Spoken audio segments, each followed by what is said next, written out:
বন্ধুরা, আজকে নিয়ে চলে এসেছি ঝিঙের একটা দুর্দান্ত স্বাদের রেসিপি। এই গরমে ঝিঙের এই রেসিপিটা একবার হলেও বানিয়ে দেখুন, স্বাদ খুবই ভালো লাগবে। এর জন্য আমি এক মুঠো মুগের ডাল ভিজিয়ে রেখেছিলাম, আর মুগের ডালটা আমি আধ ঘন্টা আগেই ভিজিয়েছিলাম। মুগের ডালটা এখন ভিজে গেছে। এবার জল ছড়িয়ে এবার মুগের ডালটাকে একটা মিক্সিং জারের মধ্যে নিয়ে ভালো করে পেস্ট করে নেবো। আর মুগের ডালের মধ্যে অনেক নোংরা থাকে, তাই দুবার তিনবার জলটা পাল্টে নিতে হবে। আর জল না দিয়েই কিন্তু বেটে নিতে হবে, মানে এর মধ্যে যতটুকুনি জল আছে ওই জলে কিন্তু বাটা হয়ে যাবে। ঝাল অনুপাতে দিয়ে দিলাম 2টো কাঁচা লঙ্কা। একদম স্মুথ করে একটা পেস্ট বানিয়ে নিয়েছি। এবার ওই বাটিটার মধ্যেই আমি এবার পেস্টটা নিয়ে নিচ্ছি। এভাবে একবার হলেও ঝিঙে খেয়ে দেখবেন। ঝিঙে অনেকেই খেতে পছন্দ করে না, তবে এই ঝিঙের রেসিপিটা কিন্তু স্বাদ মুখে লেগে থাকবে। গরমের দিনে এই রেসিপিটা একদম পারফেক্ট একটা রেসিপি। একদম কম তেল মশলার মধ্যে এটা বানানো হয়ে যাবে, আর ভীষণ টেস্টি। এবার আমরা পেস্টটা নিয়ে নিয়েছি, এর মধ্যে দিয়ে দিচ্ছি 1 চামচ গোটা জিরে, দিয়ে দেব খুব সামান্য একটু হলুদ গুঁড়ো। এবার এর মধ্যে দিয়ে দিচ্ছি স্বাদ অনুযায়ী লবণ, খুব সামান্য একটু হিংও দিয়ে দিলাম। হিঙের ফ্লেভারটা এতে দারুণ লাগে। খুব ভালোভাবে এবার এটাকে একটু ফেটিয়ে নেবো। ভালো করে ফেটিয়ে নিলে বড়াগুলো খেতে ভীষণ ভালো লাগে। এই ডালটা দিয়ে আমরা বড়া ভেজে নেব, তো তার আগে ভালো করে একটু এটাকে ফেটিয়ে নিতে হবে। তো এবার এটাকে ফেটিয়ে একটা সাইডে রেখে দেবো। এবার ওই মিক্সির জারটা আমি আর ধুচ্ছি না, ওর মধ্যে দিয়ে দিচ্ছি কয়েকটা কাঁচা লঙ্কা, আর দিচ্ছি কয়েক টুকরো আদা। তবে ঝালটা আপনারা আপনাদের প্রয়োজন মতো দেবেন। এখানে দিয়ে দিলাম 2 চামচ পোস্ত আর 2 চামচ সাদা তিল। খুব সামান্য একটু দিয়ে দিলাম গোটা জিরে, ওই হাফ চামচ মতো দিয়ে দিলাম গোটা জিরে। সামান্য একটু জল দিয়ে এটাকে স্মুথ করে একটা পেস্ট বানিয়ে একটা সাইডে রেখে দেবো। একটা কড়াই বসিয়ে নিলাম, কড়াইয়ের মধ্যে দিয়ে দিচ্ছি প্রয়োজন মতো সর্ষের তেল। এবার তেলটা ভালো করে গরম করে নিতে হবে। এই তেলটা গরম করে এবার তেলের মধ্যে আমরা ছোট ছোট করে বড়া ভেজে নেব। যে মুগের ডালটা আমরা ফেটিয়ে রেখেছিলাম, সেই মুগের ডাল থেকে ছোট্ট ছোট্ট করে বড়া আমরা ভেজে নেব। গ্যাসের ফ্লেমটা লো টু মিডিয়ামে রেখে বড়াগুলো আমরা ভেজে নেব। এই বড়াটা কিন্তু শুধু মুখে খেতেও ভীষণ ভালো লাগে। আপনারা একবার হলেও এভাবে বানিয়ে দেখবেন। আজকে যারা প্রথমবার আমার চ্যানেলটিতে এসেছেন, আমার রেসিপি সামান্য হলেও ভালো লেগে থাকলে চ্যানেলটিকে সাবস্ক্রাইব করে পাশে থাকার অনুরোধ রইল। পাশে থাকা বেল বাটনটিকে প্রেস করে অল নোটিফিকেশনটা অন করে রাখবেন, যাতে নিত্য নতুন কোনো রেসিপি দিলে সবার আগে আপনাদের কাছে নোটিফিকেশন পৌঁছে যায়। তো বড়াটা একটা দিক ভাজা হয়ে গেছে। এবার দেখুন আস্তে আস্তে আর একটা দিক আমরা উল্টে নিচ্ছি। এভাবে উল্টে পাল্টে একটু লালচে কালার করে বড়াগুলোকে ভেজে নিতে হবে। আর রান্নাটা আমি সর্ষের তেলেই করছি, আপনারা চাইলে যে কোনো তেলে করে নিতে পারেন। তো এইদিকে কিন্তু বড়াটা আমাদের সুন্দর করে ভাজা হয়ে গেছে। আর এখানে দেখুন আমি নিয়েছি ঝিঙে, আর এখানে কিন্তু আমি 500 গ্রাম ঝিঙে নিয়েছি। আর ঝিঙেটাকে ভালো করে খোসা ছাড়িয়ে এরকমভাবে কেটে নিয়েছি, একটু ডুমো ডুমো করে কেটেছি। আর এর মধ্যে আমি নিয়েছি 3টে ছোটো সাইজের আলু। তবে শুধুমাত্র ঝিঙে দিয়েও আপনারা করে নিতে পারেন রেসিপিটা, তবে আমি ঝিঙে আর আলু দুটো দিয়েই কিন্তু এটা বানাবো। এদিকে বড়াগুলো আমাদের দেখুন ভাজা হয়ে গেছে, বড়াগুলোকে এবার আমরা তুলে নিচ্ছি। আর ঝিঙেটা কিন্তু আমি ভালো করে ধুয়ে তারপরে কেটেছি, কাটার পরে কিন্তু আর ধোবো না। এবার ওই তেলের মধ্যে আরও 1 চামচ থেকে 1.5 চামচ মতো সর্ষের তেল আমি দিয়ে দিলাম। তবে তেলটা আপনারা কম বেশি করে নিতেই পারেন।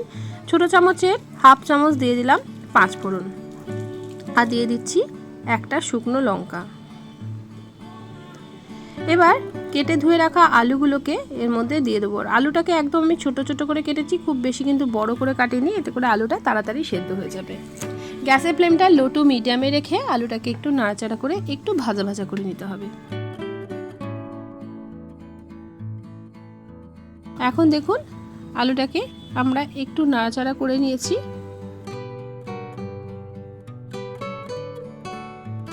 এবার দিয়ে দিচ্ছি আলুর মধ্যে সামান্য একটু লবণ। এবার এর মধ্যে দিয়ে দেব খুব সামান্য একটু হলুদ গুঁড়ো। খুব ভালোভাবে এবার এটাকে তেলের মধ্যে মিশিয়ে দিতে হবে। আমি খুব অল্পই একটু হলুদের ব্যবহার করেছি, তো আপনারা চাইলে কিন্তু একটু বেশি করে হলুদ দিয়ে দিতে হবে। এবার ঢাকা দিয়ে লো টু মিডিয়াম ফ্লেমে 1 মিনিট মতো রেখে দেব। এতে করে আলুটা কিন্তু অনেকটাই সেদ্ধ হয়ে যাবে। তো 1 মিনিট পর আমি ঢাকাটা খুলে দিচ্ছি। এখন কিন্তু আলুটা অনেকটাই নরম হয়ে গেছে। আবারও একটু নাড়াচাড়া করে দিচ্ছি।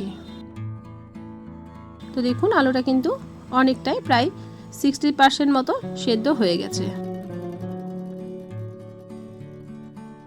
এবার কেটে ধুয়ে রাখা ঝিঙেগুলো এর মধ্যে দিয়ে দেবো। আবারও বলছি, ঝিঙেটা কিন্তু আমরা কাটার আগেই ভালো করে ধুয়ে নিয়েছি, কাটার পরে কিন্তু আর ধোবো না, এতে করে ঝিঙের পুষ্টিগুণটা কিন্তু নষ্ট হয়ে যাবে। আর আপনারা সবাই জানেন ঝিঙে থেকে কিন্তু অনেকটা জল বেরোয়, ঝিঙে যেহেতু অনেকটাই নরম হয়ে যাবে জলটা বেরিয়ে গিয়ে, তাই গ্যাসের ফ্লেমটা লো টু মিডিয়ামে রেখে ঝিঙেটাকে একটু নাড়াচাড়া করে দিচ্ছি। নাড়াচাড়া করে ঝিঙেটাকে কিছুক্ষণের জন্য ঢাকা দিয়ে রাখতে হবে। এই ঝিঙের জলেই কিন্তু এটা সেদ্ধ হয়ে যাবে। তো আমি আবার একবার ঢাকা দিয়ে দিলাম। তো আমি 1 মিনিট মতো ঢাকা দিয়ে রেখেছিলাম। তো ঢাকাটা খুলে আবারও একটু নাড়াচাড়া করে দেবো।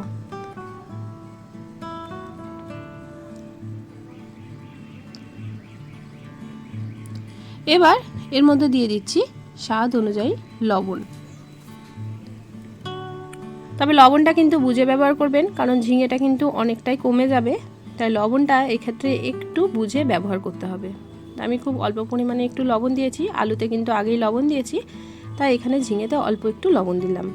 লবণ দিয়ে আবারও একটু নাড়াচাড়া করে দিচ্ছি।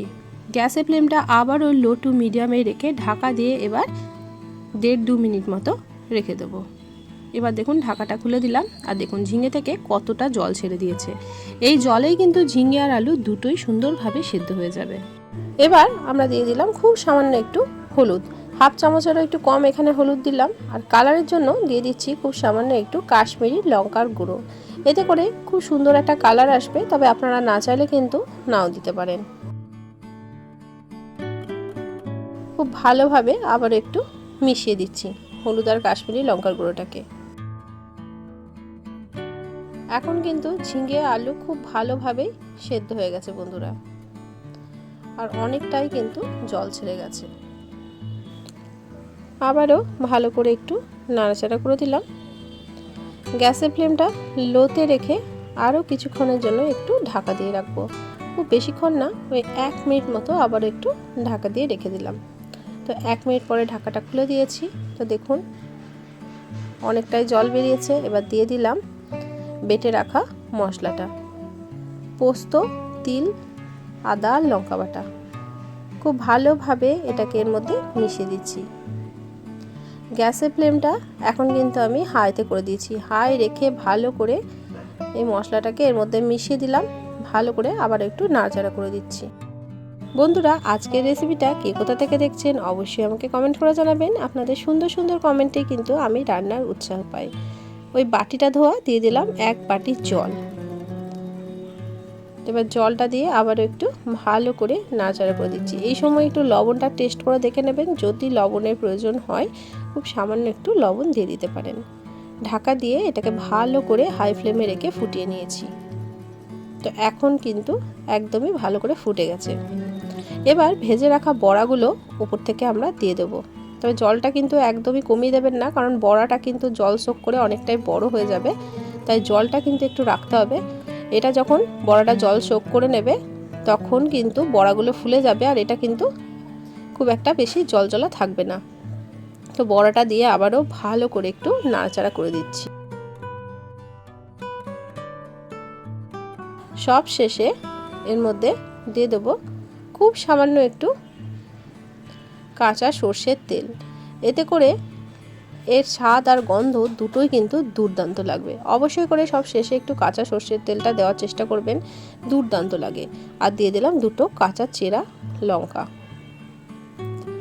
এরকমভাবে শেষে যদি কাঁচা লঙ্কাটাকে চিড়ে ব্যবহার করা হয় দুর্দান্ত লাগে। আর রেসিপিটা আমি একটু ঝাল ঝাল করে বানিয়েছি, খুবই ভালো লাগে বন্ধুরা। গরম গরম ভাতের সঙ্গে এই একটা পদ দিয়ে কিন্তু ভাত খাওয়া হয়ে যাবে। অবশ্যই করে একবার হলো এই রেসিপিটা ট্রাই করে দেখবেন। গ্যাসের ফ্লেমটা বন্ধ করে কিছুক্ষণ ঢাকা দিয়ে স্ট্যান্ডিং টাইমে রেখে তারপর এটাকে গরম গরম পরিবেশন করব। তো তৈরি হয়ে গেল ঝিঙে আর আলু দিয়ে একটা দুর্দান্ত স্বাদের রেসিপি। কেমন লাগলো আজকের রেসিপি অবশ্যই কমেন্ট করে জানাবেন। রেসিপি ভালো লাগলে প্রিয়জনদের সঙ্গে শেয়ার করতে কিন্তু ভুলবেন না। এরকম নিত্য নতুন রেসিপি পাওয়ার জন্য চ্যানেলটি সাবস্ক্রাইব করা না থাকলে সাবস্ক্রাইব করে পাশে থাকার অনুরোধ রইল। আজকের মতো আসি, দেখা হবে অন্যদিন অন্য একটা রেসিপির সাথে। সবাই ভালো থাকবেন, সুস্থ থাকবেন, সাবধানে থাকবেন। রেসিপিটি দেখার জন্য সকলকে অসংখ্য ধন্যবাদ।